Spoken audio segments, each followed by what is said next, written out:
Kelas hari ini kita akan belajar pasal kelab dan persatuan. Okey, inilah kelas pertama untuk kelab dan persatuan. Dalam kelas ini kita kena tahu 4 benda. Kita akan belajar 4 benda. Okey, benda yang pertama adalah pengenalan kepada kelab dan persatuan. Okey, yang kedua kita akan belajar sumber kewangan kelab dan persatuan. Yang ketiga pula kita akan belajar akaun yuran. The last one for today's class is kita akan belajar akaun penerimaan dan pembayaran.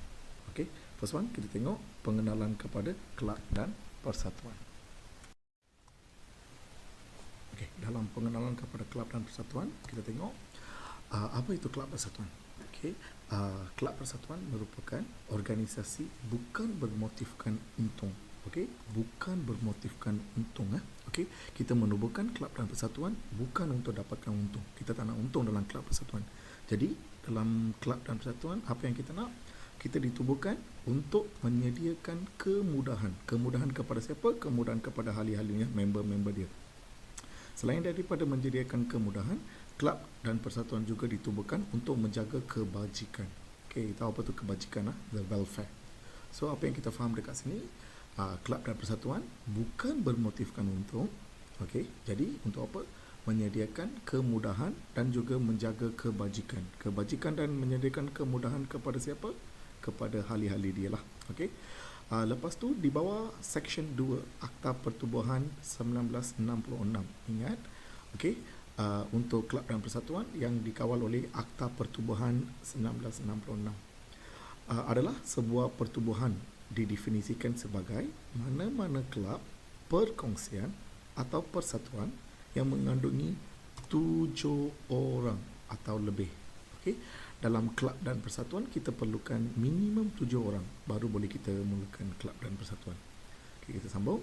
Tidak kira apa jua jenis atau tujuannya, sama ada sementara ataupun kekal, tetapi tidak termasuk badan-badan yang perlu didaftar di bawah mana-mana undang-undang bertulis seperti syarikat, koperasi, kesatuan sekerja, persatuan PIBG dan juga badan-badan sukan. Okey, semua ini tidak dikira sebagai kelab dan persatuan lah. Okey. Okey, sekarang matlamat utama. Matlamat utama kelab dan persatuan adalah pertama sekali kita akan menjaga kepentingan ahli. Yang kedua, menyediakan kemudahan kepada ahli. Yang ketiga, mengadakan perkhidmatan sosial, kebudayaan, rekreasi dan juga sukan kepada ahli-ahli lah. Okey, ini adalah matlamat penubuhan sebuah kelab. Okey, ada 3: menjaga kebajikan, menyediakan kemudahan dan mengadakan perkhidmatan sosial, kebudayaan dan juga sukan. Okey, sekarang kita tengok tata cara penubuhan kelab dan persatuan. Okey, macam mana nak menubuhkan kelab dan persatuan di Malaysia. Okey, langkah-langkah untuk penubuhan kelab dan persatuan menurut Jabatan Pendaftaran Pertubuhan Malaysia. Okey, kita ada beberapa langkah. Langkah yang pertama adalah mengadakan mesyuarat penubuhan. Okey, kita kena mengadakan mesyuarat penubuhan. Dalam mesyuarat itu kita kena menetapkan nama pertubuhan kita, alamat berdaftar dan juga melantik AJK penaja. Okey, kita kena buat benda ini dulu. Lepas tu kita akan pergi menetapkan undang-undang perlembagaan pertubuhan lah. Okey, apakah undang-undang yang kita punya kelab dan persatuan. Lepas tu baru kita akan pergi ke e-resource. E-resource adalah satu website, okey, untuk mendaftar kelab dan persatuan. Okey, sekarang kita tak payah pergi kaunter, kita hanya guna online. Okey, mendaftarkan pertubuhan kita dalam e-resource. Okey, seterusnya kita kena menyemak permohonan pendaftaran kita selepas membuat bayaran fee. Okey, persatuan kita akan didaftarkan di bawah Akta Pertubuhan 1966 selepas kita bayarlah. Okey, lepas tu kita akan dapat satu sijil sebenarnya. Okey, kalau orang nampak ada sedikit perbezaan berbanding dengan entiti perniagaan. Kalau entiti perniagaan seperti syarikat, milikan tunggal ataupun perkongsian, kita kena daftar dulu baru boleh menjalankan perniagaan. Tetapi kelab dan persatuan ini kita menubuhkan dulu, kita menetapkan nama, okey, kita melantik semua AJK, okey, lepas tu kita akan merangka semua perlembagaan ataupun undang-undang, okey, baru kita akan berdaftar dengan kerajaan. Okey, sekarang kita tengok macam mana daftar entiti berorientasikan keuntungan. Contohnya milikan tunggal lah. Okey, milikan tunggal. Pertama sekali kita kena mengisi borang A. Okey, borang A ni terdapat dalam online dan juga paper pun adalah kita pergi kaunter SSM nak daftar mengikut kaunter pun boleh. Nak daftar mengikut online pun boleh sebenarnya. Lepas tu kita akan mendaftar perniagaan selepas mengisi borang A. Okey, dan kita akan mendapat sijil perakuan borang B. Okey, bila kita dapat sijil itu, kita mesti kena mempamerkan sijil perakuan pendaftaran ini di dalam kedai lah, kedai ataupun perniagaan kita. Okey, sekarang kita tengok sumber utama kewangan kelab dan persatuan. Dari mana kelab dan persatuan akan dapat duit lah. Okey, sumber utamanya adalah diterima daripada ahlinya ataupun orang luar lah. Okay, sumber utama kelab dan persatuan adalah yuran ahli, yuran bulanan ataupun yuran tahunan yang dibayar oleh ahli-ahlinya kepada kelab. Itu adalah sumber utama untuk kelab. Dan ada juga sumber-sumber lain. Okay, kita ada beberapa sumber lain. Kita tengok satu persatu. Sumber lain selain daripada yuran ahli untuk kelab dan persatuan adalah yang pertama, yuran pertandingan. Apa itu yuran pertandingan? Kadang-kadang kelab dan persatuan akan menjalankan pertandingan. Contohnya kelab bola sepak menjalankan pertandingan bola sepak antara kelas. So, setiap kelas yang join kena bayar yuran dia lah. Okay, itu adalah salah satu pendapatan kelab. Selain daripada yuran pertandingan, kita juga ada sewa diterima. Kadang-kadang kelab akan menyewakan gelanggang. Gelanggang dia sewa kepada orang lain. So dia akan dapat hasil sewa daripada sewa gelanggang lah. Okay. Selain itu, derma, kita akan terima derma daripada orang luar, orang akan bagi kita derma. Itu pun salah satu pendapatan kelab dan persatuan. Selain itu, kita ada faedah atas pelaburan. Bila kelab ada banyak duit, apa kelab akan buat? Kelab akan melabur duit yang dia ada. Jadi daripada pelaburan itu, kelab tu akan mendapat sedikit faedah. Itu pun dikira sebagai salah satu pendapatan kelab dan persatuan. Selain itu, kutipan jualan pestaria. Contohnya kelab di sekolah lah. Kelab di sekolah ada hari kantin ke, hari sukan ke, ada apa-apa pesta ke. Daripada itu, kita akan buat jualan lah. Contohnya dekat sekolah orang, Interact Club. Interact Club ada buat jualan bunga ke, jualan minuman ke. Hasil itu pun akan digunakan untuk kelab. Selain daripada itu, jualan aset bukan semasa. Bila kelab ada aset bukan semasa yang tidak digunakan, mereka akan jual aset bukan semasa itu dan mereka akan dapat sedikit duit lah. Okay. Selain itu, keuntungan daripada aktiviti perniagaan. Okay. Selain daripada kelab dan persatuan menjaga kebajikan ahli-ahlinya, kadang-kadang kelab akan menjalankan perniagaan seperti menjual air minuman, menjual snack, okay, ataupun membekalkan aktiviti lain lah, okay, untuk mendapatkan sedikit untung daripada untung itu, tetapi untung itu akan disalurkan kepada kelab, okay, dan akan digunakan untuk kebajikan kelab lah. Okay. Okay, last one, kita ada yuran masuk ataupun yuran pendaftaran. Yuran masuk atau yuran pendaftaran ini akan dibayar oleh ahli sekali sahaja apabila mereka mendaftar dalam kelab dan persatuan itu. Okay. Okay, sekarang kita tengok membandingkan akaun-akaun kelab dan persatuan dengan akaun-akaun entiti yang berorientasikan keuntungan. Entiti yang berorientasikan keuntungan bermaksud contohnya milikan tunggal lah. Okay. Okay, kita tengok perbezaan dia. Perbezaan yang pertama adalah, okay, first kita tengok entiti berorientasikan keuntungan. Okay. Milikan tunggal lah. Milikan tunggal tidak akan mempunyai apa-apa akaun yuran, tetapi kelab dan persatuan mempunyai akaun yuran. Okay. Hanya kelab persatuan sahaja ada akaun yuran. Okay. Yang kedua, beza yang kedua, kita tengok entiti berorientasikan keuntungan dulu.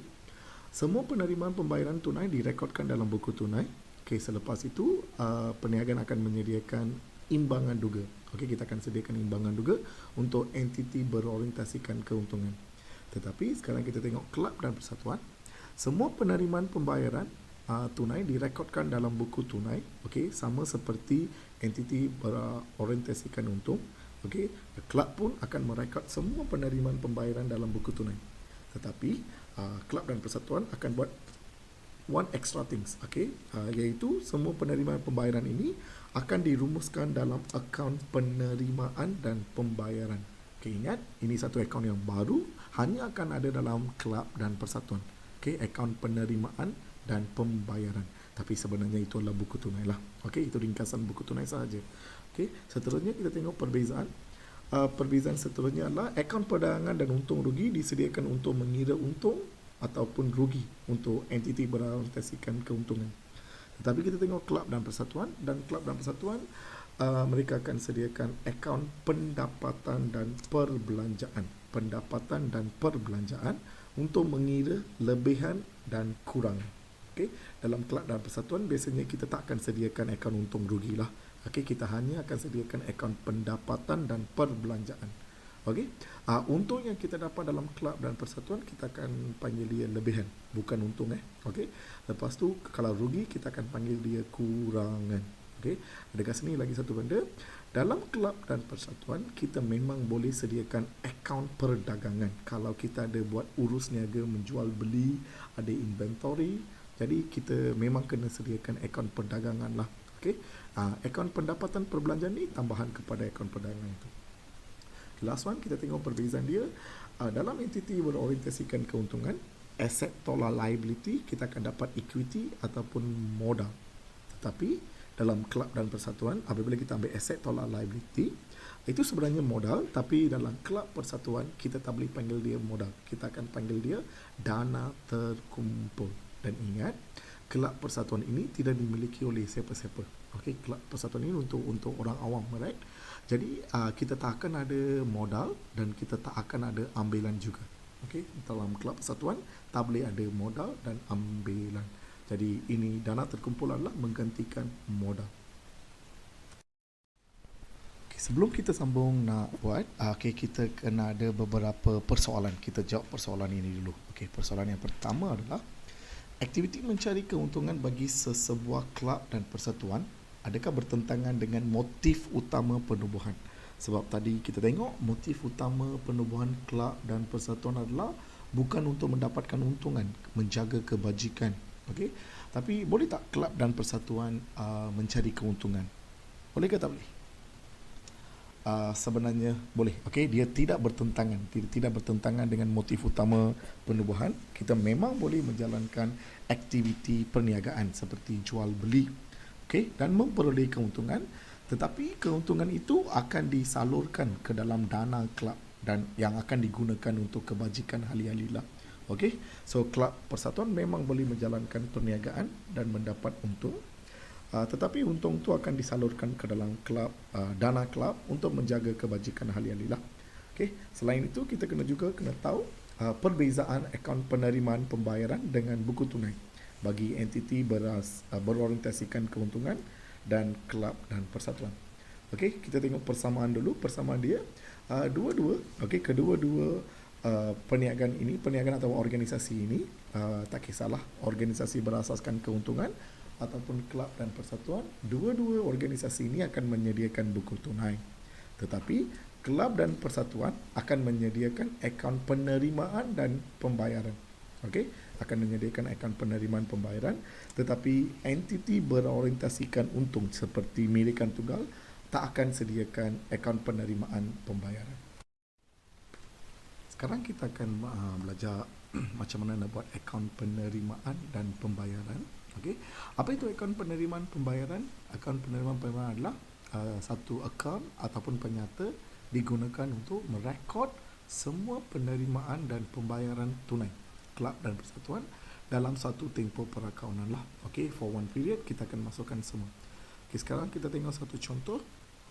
Contoh, maklumat-maklumat berikut diperolehi daripada Kelab Kebajikan dan Rekreasi SS pada 31 Disember 2019. Okay, lepas tu dibagi semua senarai dan anda dihendaki mengira baki akhir tunai di bank bentuk T.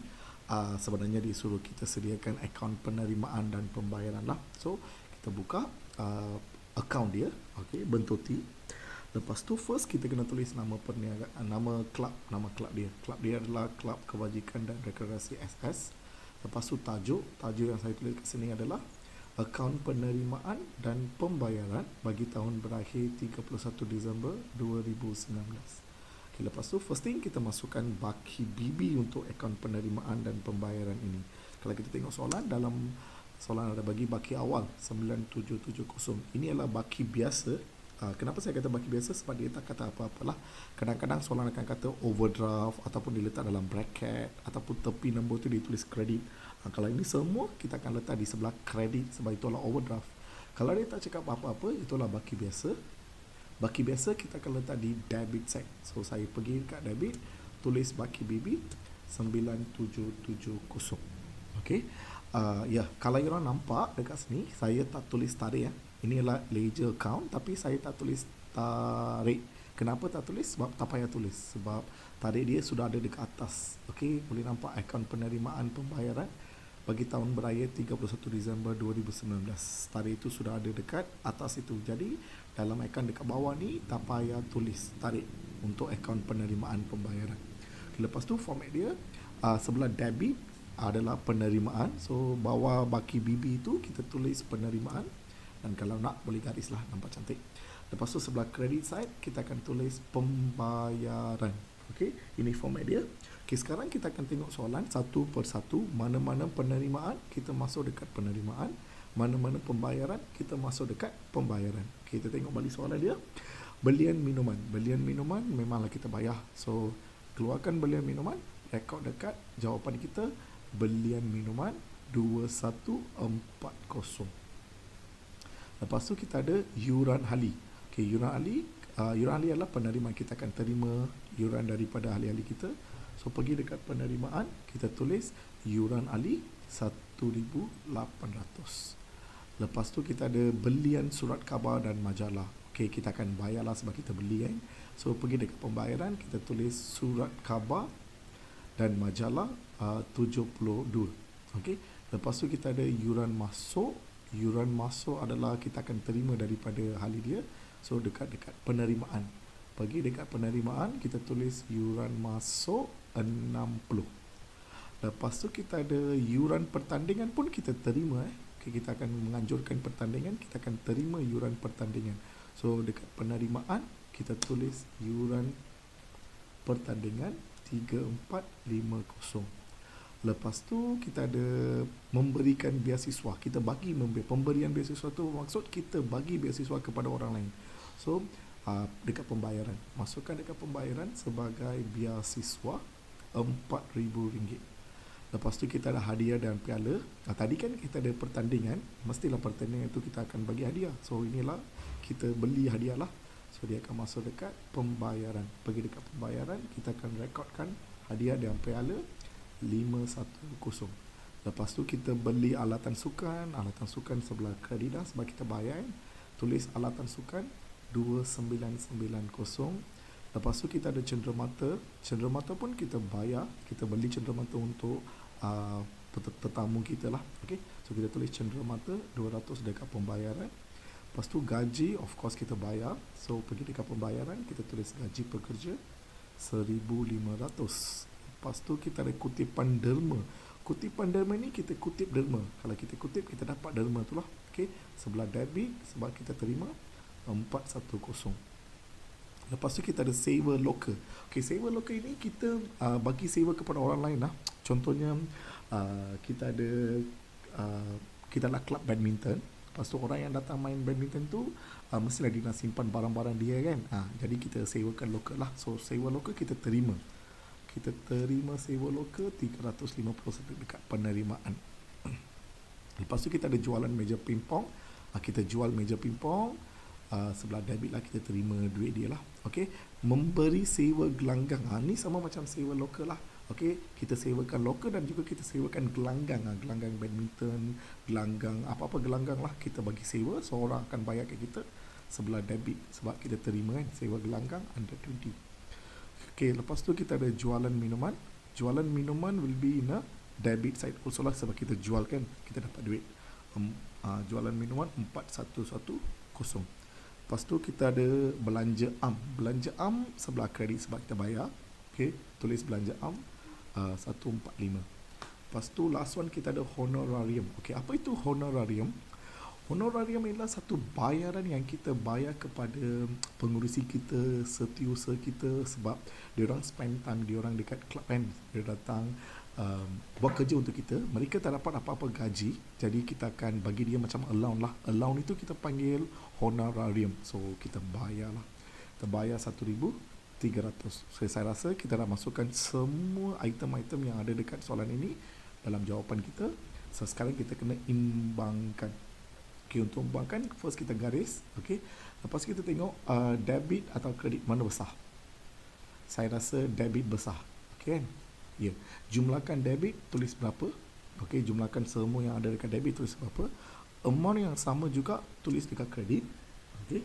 Lepas tu jumlah ini tolak dengan semua item yang ada dekat pembayaran ataupun kredit. Dan kita akan dapat satu amount.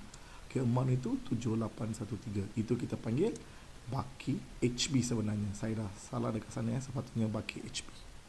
Okey, lepas tu kita ada baki BB. Okey, kita baki HB itu akan menjadi baki BB.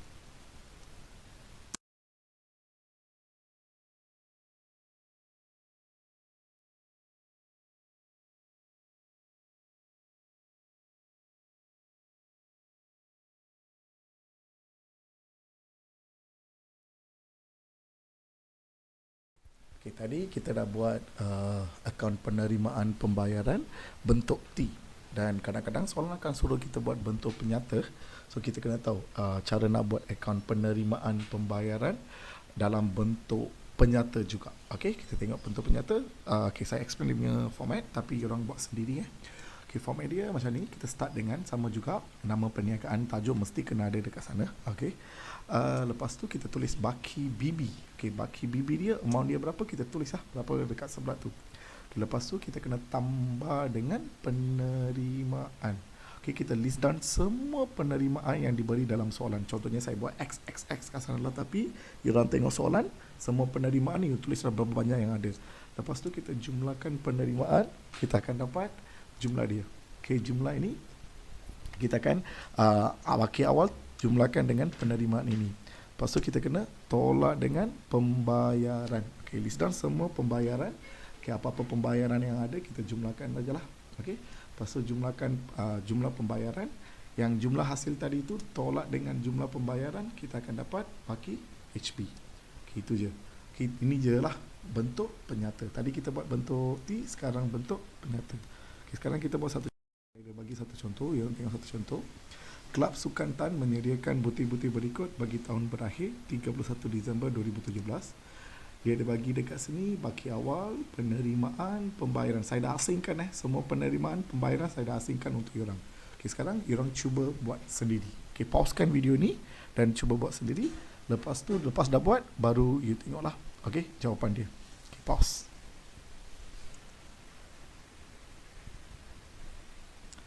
Okey, kalau dah buat, saya mau jawapan ni orang. Inilah jawapan dia. Okey, atas tu you tulis tajuk, lepas tu baki BB, penerimaan, pembayaran, tolak, dapat baki HB. Itu je, penerimaan pembayaran bentuk penyata. Seterusnya kita tengok akaun yuran. Okey, akaun yuran adalah sumber pendapatan utama kelab persatuan yang dibayar oleh setiap ahli. Kita sebenarnya ada 3 jenis akaun yuran. Satu adalah yuran masuk. Okay. Yuran masuk adalah yuran yang dibayar oleh setiap ahli baru sahaja semasa pendaftaran. Okay.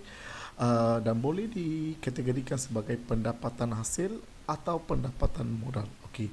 Apa beza dia nanti kejap lagi kita tengok. Okay, we move on to the next yuran first. Yuran bulanan ataupun yuran tahunan itu kita panggil yuran hali sebagai biasanya. Okay.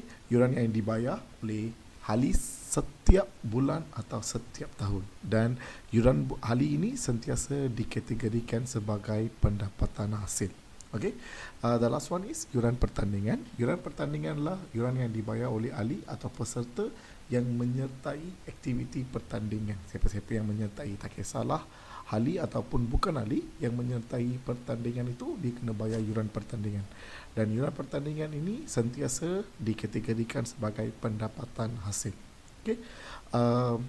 Perbezaan antara pendapatan hasil dan pendapatan modal itu kelas kedua. Minggu depan kita akan tengok. Tapi sekarang kita kena tengok kalau dia adalah pendapatan hasil, kita kena rekod di mana. Okey, kalau pendapatan hasil, kita akan rekod dekat akaun pendapatan dan perbelanjaan. Okey, dan seterusnya kalau dia adalah pendapatan modal, kita kena rekod dia dekat penyata kedudukan kewangan. Okey, for now kita kena faham dua benda ini sahaja. Okey, yuran masuk ini boleh masuk dekat akaun pendapatan dan perbelanjaan ataupun penyata kedudukan kewangan. Mana-mana pun boleh. Depends on dia punya kategori. Tapi yuran hali dengan yuran pertandingan sentiasa akan pergi ke akaun pendapatan dan perbelanjaan sahaja. Okey, now sebelum kita sambung, kita tengok ulang kaji sedikit pasal apa yang kita kena tahu untuk membuat akaun yuran. First one, yuran semasa, yuran tahun semasa kita akan rekod sebagai hasil. Yuran semasa, yuran yang kita terima daripada ahli akan rekod sebagai hasil. Dan yuran lapuk, apa itu yuran lapuk? Yuran yang tidak dapat dikutip daripada ahli kita lah. Ahli kita tak mampu nak bayar, so itulah kita jadikan sebagai rugi, so kita akan rekod sebagai belanja. Yuran belum terima, kalau ahli kita belum bayar, kita belum terima yuran daripada dia, dia hutang kita. Kalau dia hutang kita, kita akan rekod sebagai aset. Yuran belum terperoleh. Kita kena tahu apa tu belum terperoleh. Belum terperoleh adalah you terima terdahulu. Kita dah terima untuk tahun depan. So, kita hutang ahli-ahli kita, so kita akan rekod sebagai liability. Yuran semasa adalah hasil, yuran lapor adalah belanja, yuran belum terima adalah aset, yuran belum terperoleh adalah liability. Ingat 4 benda ni. Lepas tu kita kena tentukan item-item ini dia akan rekod di sebelah debit ataupun sebelah kredit. Sebelum tu kita kena tahu hasil belum terima. Tadi dah kata hasil belum terima adalah aset. Aset biasanya baki BB kita akan rekod di sebelah debit. Dan aset baki HB dia akan pergi ke sebelah kredit. Ingat benda ni ya. Hasil belum terperoleh adalah liability. Kalau liability baki BB sebelah kredit dan liability baki HB sebelah debit. You kena hafal ini Nanti kita akan gunakan ilmu ini bila nak buat akaun yuran. Belanja belum bayar adalah liability. Baki BB dia adalah sebelah kredit dan baki HB dia adalah sebelah debit. Betul. Belanja prabayar adalah dikategorikan sebagai aset. Kalau aset, baki BB dia debit, baki HB dia sebelah kredit. Lepas ni kita akan buat satu contoh akaun yuran. Berdasarkan apa yang kita tahu sinilah. Ingat juga, kalau yuran itu yuran untuk tahun ini, kita akan tambah. Kalau yuran tu bukan tahun ini, contohnya yuran tu yuran tahun lepas, yuran tahun depan, kita tak akan mengambil kira lah, kita akan tolak yuran itu. Hanya yuran tahun ini kita tambah, bukan yuran ini kita akan tolak. Kita tengok satu contoh. Soalan 1, maklumat yang berikut dipetik daripada kelab pengguna kami. Daripada maklumat di atas, sediakan akaun yuran, sebenarnya di bawah lah. Yuran yang diterima pada 1 Januari 2017 macam ni. Yuran belum terperoleh, yuran belum terima akhir 31 Disember tu akhir, yuran belum terperoleh akhir juga, dan jumlah yang diterima dalam tahun itulah.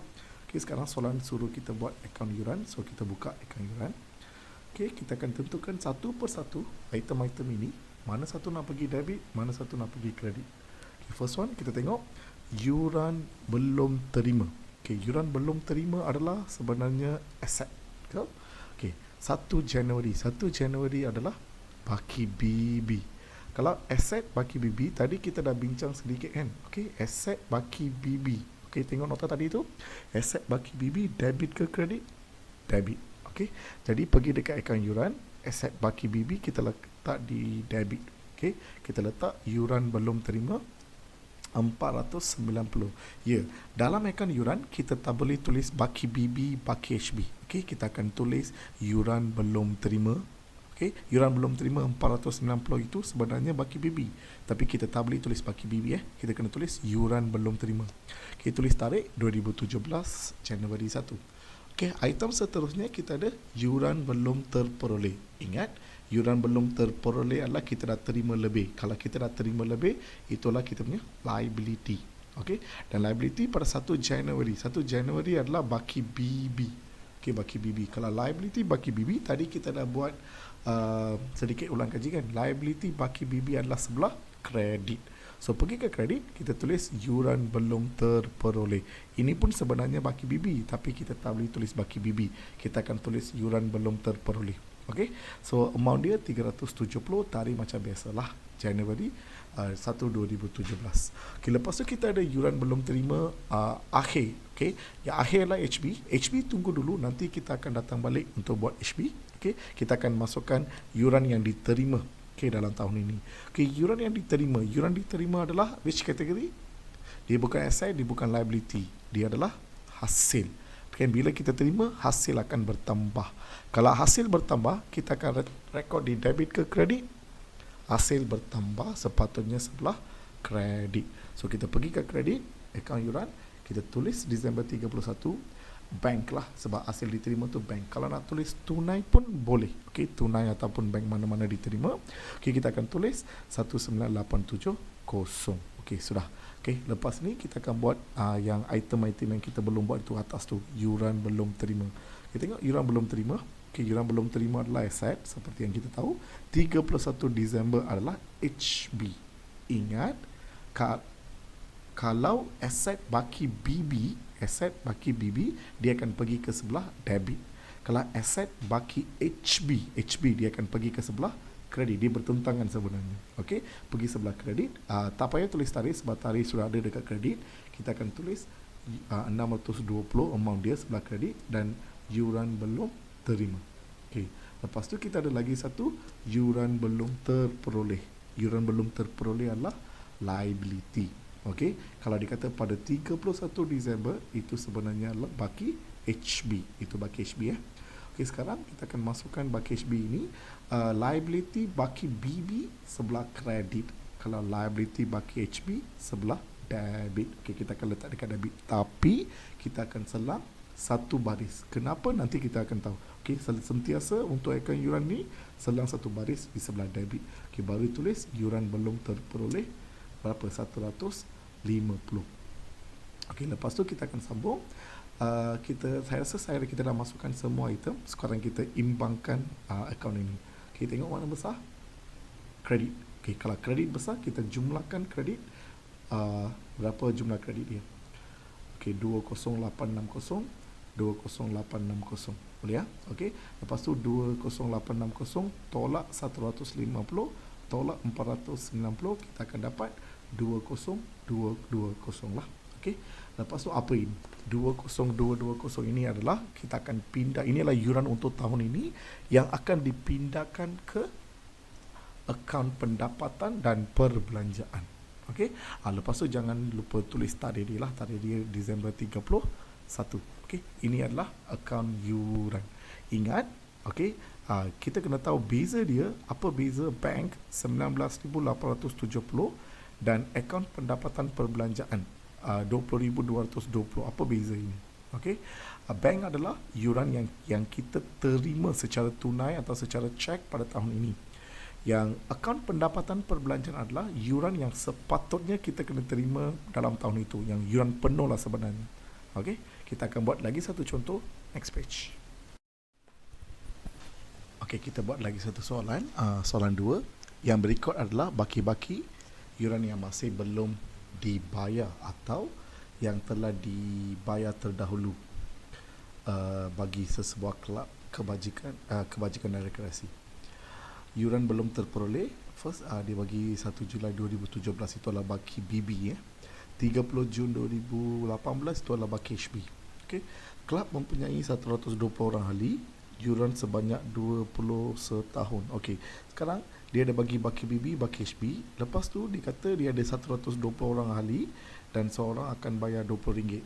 So 120 darab dengan 20, kita dapat 2,400. 2,400 ni yuran yang sepatutnya diterima. Tapi soalan ini dia tak bagi tahu berapakah yuran diterima. Okay, so yang supposed to receive 2,400 tu kita akan record dekat APP ya. Okay, soalan tadi dia bagi bank, kita kira APP. Sekarang 2,400 ini adalah APP, kita kena cari bank. Okay, cuba buat sendiri. Saya bagi dalam 5 minit. Pausekan video ini, cuba buat dulu, baru kita akan sambung lah.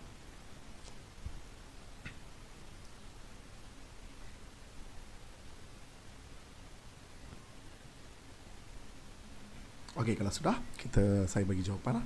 Akaun yuran, kita nak buat akaun yuran. First, kita masukkan yuran belum terima. Yuran belum terima adalah aset. Kalau aset baki BB, sebelah debit. Okey, kita tulis 420, tarik dia. Kita tulis tarik dia lah. Okey, lepas tu kita pergi sebelah kredit. Yuran belum terperoleh adalah 310. Okey, tulis tarik. Okey, tarik. Okey, lepas tu kita akan tulis berapakah yang sepatutnya diterima. Yang kita sudah tahulah. Kalau kita sudah tahu, kita masukkan 120 darab dengan 20, kita dapat 2,400. Itu sebenarnya akaun pendapatan dan perbelanjaan. Okey, lepas tu tulis tarik. Okey. Lepas tu baru kita akan tulis yuran belum terperoleh untuk HB. Okey. Dia terbalik tau. Kalau yuran belum terima, BB debit mean HB will be credit. Yuran belum terperoleh, BB credit mean HP will be debit. Okey, dia terbalik, senang ingat macam tu.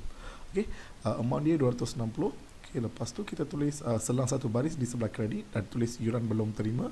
Yuran belum terima adalah 340. Lepas tu kita imbangkanlah untuk mendapatkan berapakah yuran yang diterima dalam tahun ni. Okey, jumlahkan sebelah debit besar 3080. Amount yang sama, tulis kat sebelah kredit, ambil ini, tolak, kita dapat 2,430. So itu adalah bank. Okey, yuran yang kita terima. Okey, itu saja akaun yuran. Okey, lepas ni kita buat beberapa latihan lah. Okey, cuba jawab semua soalan objektif yang tadi ada kat bawah tu. Ada saya rasa 6 soalan, 5 ke 6. Okey, pausekan video ni dan jawab dulu semua soalan tu, baru kita akan bincang lah. Okey. Okey, kalau dah buat, saya bincang. Maklumat berikut diperoleh daripada Kelab Pingpong Kenari. Akaun penerimaan pembayaran bagi tahun berakhir 31 Disember 2007. Lepas tu dia bagi penerimaan 500. Lepas tu dia bagi akaun yuran belum terima awal dengan akhir. Yuran belum terima awal dengan akhir lah. Berapakah jumlah yang yuran yang perlu direkod dekat akaun pendapatan dan perbelanjaan. So ini APP lah, jumlah yuran yang sepatutnya kita terima, kita kena kira. Okey, you nak kira boleh, tapi saya lebih suka buat akaun je lah. Okay, kita buat akaun je. Yuran belum terima adalah aset. Aset baki BB will be debit. Okay, baki HB credit. Okay, yuran belum terperoleh liability. Liability baki BB credit, tapi kita tak ada liability baki BB. Kita ada baki HB. Baki HB sebelah debit lah. Okay. Lepas tu yuran diterima adalah hasil bertambah sebelah kredit. Itu je, kita imbangkan akaun ini dan kita akan tahu berapakah APP dia. Okey, jawapan dia, you kira kita akan dapat C. Betul lah? Okey, dah, kita buat soalan yang seterusnya. Data menunjukkan aset dan liability Kelab Damai pada 1 Januari 2003 dan 31 Disember 2003. Okay, dia bagi aset dan liability. Hitungkan dana terkumpul awal. Dana awal. Okey, wait. Dana terkumpul adalah modal. Adalah modal untuk, macam modal lah, tapi itu bukan modal, kita tak boleh panggil dia modal, tapi itu adalah modal. Untuk perniagaan biasa, itu adalah modal. Untuk kelab persatuan, kita kena panggil dia dana terkumpul. So, apakah formula mencari modal? Aset tolak liability. The same formula pun kita akan gunakan untuk dana terkumpul. Tapi dia nak, kita ada dua aset awal dengan akhir. Kita tengok apa yang dia nak. Dia nak dana terkumpul awal. Jadi kita pun kena ambil aset awal. Okay, dia dah ada jumlah, tolak dengan liability awal. Okay, aset awal tolak liability awal, kita akan dapat jawapan. Jawapan dia, inilah jawapan dia. Okay, C. Kita akan buat soalan seterusnya. Maklumat di bawah diperoleh daripada buku Kelab Setia pada 31 Disember 2003. Dibagi akaun penerimaan pembayaran, lepas tu yuran diterima. Okey, ini kalau nak buat akaun boleh, tapi saya lebih suka terus dikira sebab senang sikit. Okey, yuran yang diterima 2550. Lepas tu maklumat tambahan yuran belum terima. Pada hujung tahun ini belum terima mean yuran belum terima, kita akan tambah. Okey, yuran yang diterima termasuk 250 untuk tahun 2004. Kita buat akaun untuk 2003. Ini kita terima belum terperoleh, kita dah terima ekstra. So kita kena tolak. So 2550 tambah dengan 120 tolak 250, kita dapat A 2420. Okey, soalan seterusnya, apakah istilah yang digunakan mewakili equity pemilik? Just now baru je kita bincang. Okey, apa? Ya, modal terkumpul. Okey. Seterusnya, rekod kewangan manakah yang hanya disediakan oleh kelab persatuan? Okey, PKK semua sedia. Akaun untung rugi pun semua banyak perniagaan akan sediakan. Okey, akaun perdagangan yes, hanya kelab persatuan lah akaun penerimaan dan pembayaran. Betul. Akaun penerimaan pembayaran hanya akan disediakan oleh kelab dan persatuan. Okey, last one kita matchkan jawapan ni. Okey, yuran yang dibayar oleh Ali pada setiap tahun adalah yuran tahunan, betul. Sumber pendapatan utama kelab adalah yuran lah. Okey, yuran tahun semasa yang belum terima, yuran belum terima. Yuran yang dibayar oleh ahli baru adalah yuran masuk. Okey, itu sahaja untuk kelab dan persatuan kelas pertama. Nanti watch video ni dulu, nanti kita akan buat video yang kedua lah. Itu kelab dan persatuan yang kelas kedua. Terima kasih. Please love accounts. Accounts will love you back.